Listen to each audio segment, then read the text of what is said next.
Hey, what's up, everybody? Welcome back to another episode of Back to the Cardboard. This is Shannon here, and this is my video response, or response video. I don't know, is it VR or RV? That's an RV. Yeah. For Jake the Ticket Leprechaun. He is having a contest over there celebrating his 400 subscribers. Hey, congratulations, Jake. Hey, be sure you guys go check him out. He's got a great channel, great guy, has some amazing content. Some really great cards. So be sure to check him out and subscribe. I'll put his link down below. So, hey, this is going to be my response. He's wanting to know cards that have special meaning to you.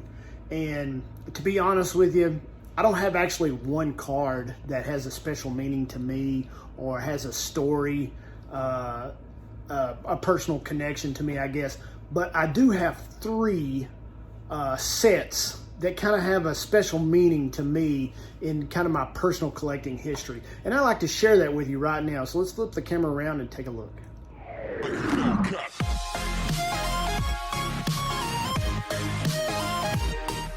The first set I want to talk about is the 1980 Top set. I know you guys have probably seen in the past, one of my goals for 2020 was building the complete set. And the reason why is because when I was younger, this was a set really that I remember the most about collecting. This was the cards that I really cut my teeth on. Had them rubber band in shoe boxes, which is a no-no nowadays, but back then nobody knew any better. And these are the cards that I had a lot of for whatever reason. 13, 14-year-old kid, and I loved baseball at the time. Played Little League and collected some cards. I had some 79s and 78s and a couple of 77s, maybe a 76 and a straight 75. But these were the cards that really got me into collecting. And then as I grew, I collected 81s and moved on up the line, you know, into 82s, and then you got the 83s, and Boggs and Mattingly's come along. And these cards right here are the cards that I really got started on, and I grew as a collector. And over the few years, you turn 16, 17, you get into other things, cars and girls and guns and stuff like that.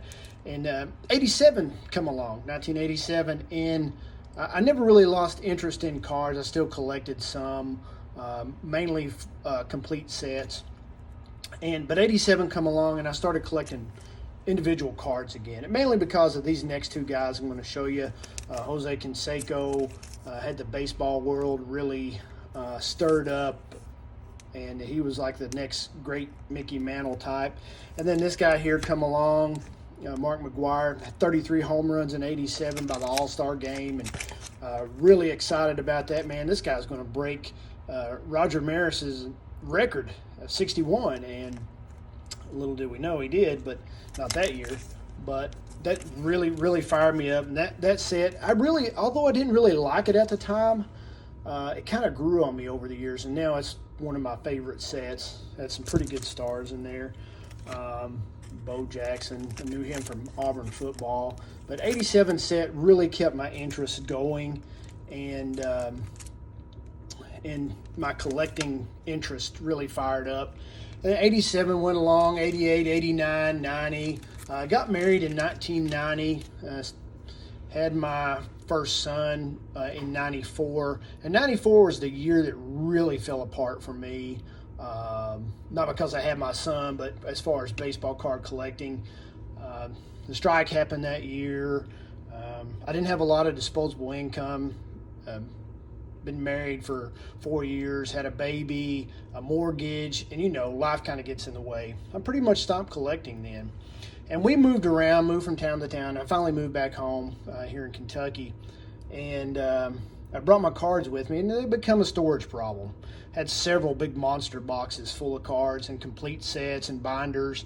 So my granny at the time lived close by, so she had a attic that was pretty well free and clear. So I took most of my cards, minus 2 or 3 binders that I kept with me, some of my better cards and autographs and stuff, and I put them all in her attic.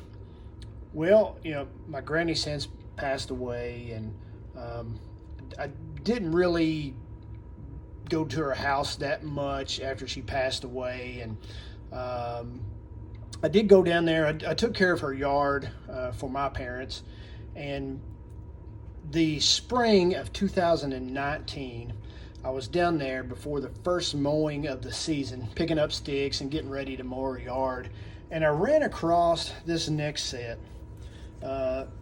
And this is not the card that I ran across. This is the 1990 Upper Deck.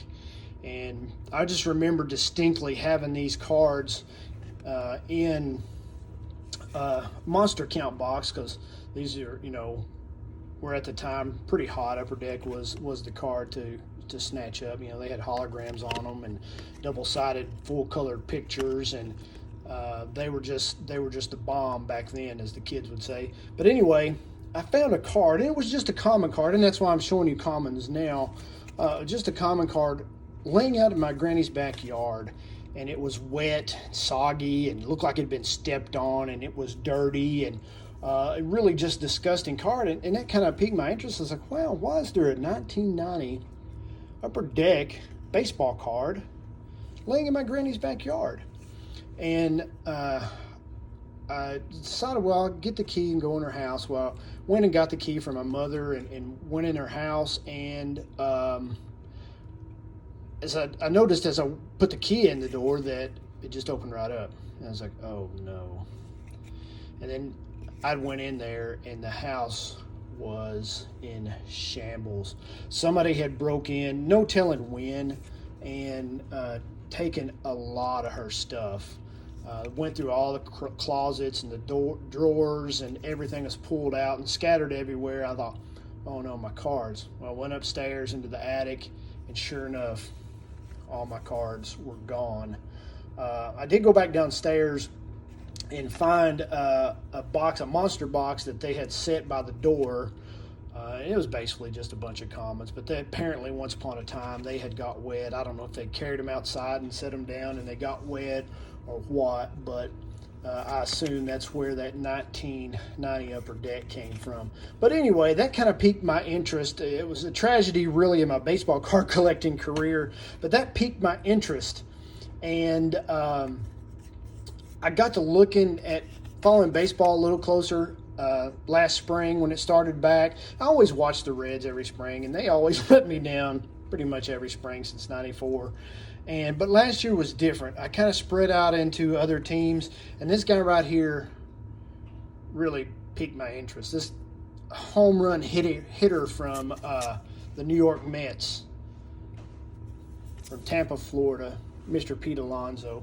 And I got to watch, and I followed baseball off and on quite a bit, and I knew these names: Pete Alonso, this Acuna kid, Acuna Jr., and this guy right here, Soto. And I really got into baseball and card collecting once again last spring and summer. And it's basically all because of this right here, the 1990 Upper Deck. If I hadn't have found that card laying out in my granny's yard, I wouldn't be in this great collecting community today. And I just wanted to share that with you. These three sets, the 87 tops, the 1980 tops, and then this 1990 Upper Deck set. Those are the three sets that really define my collecting career and really help me enjoy the hobby that we all love today. So that's all I got, guys. Hey, be sure you check out the Ticket Leprechaun, Jake over there. Really great channel, some really good content. And until next time, guys, God bless you. God bless America. Hey, don't worry about America. It'll be fine, no matter who's president. So that's all I got to say about that. But until next time, guys, peace.